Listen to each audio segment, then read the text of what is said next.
Doon. Oh, di ba? Tapos meron pa dito sa labas. Pwede na sila yun pa to. Kay Archie yan. Kay Archie yan. May guhit. Ito. Simula ng guhit. Ito, dyan po. Diyan ito. Kay Archie kabila.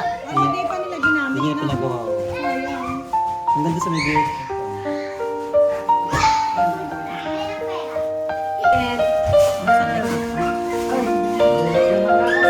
Maganda yan. Pang beauty queen yan.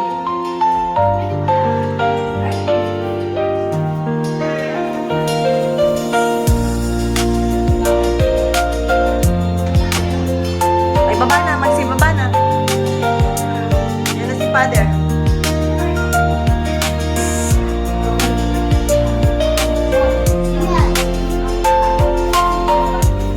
Ay, bababa na sila. Oo. Baba na kayo.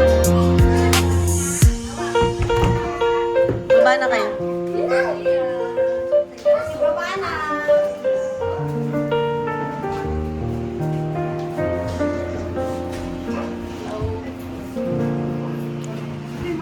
Labas tayo, labas tayo.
mangyaring lahat sa ngalan ng Panginoon, ngayon at magpasawalang hanggan.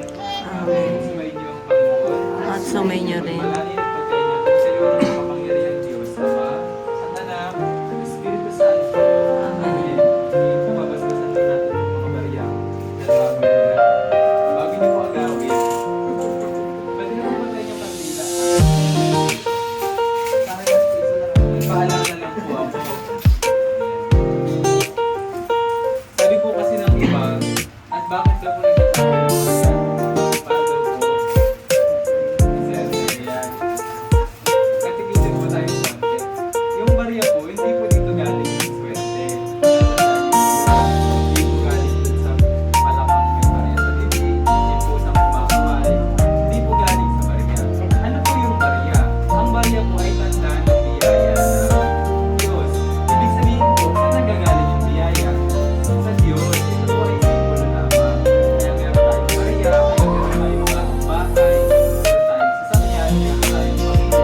Lahat po tayo biyaya ng Diyos. Kaya higit sa lahat po, dapat natin pasalamatan din ang Diyos.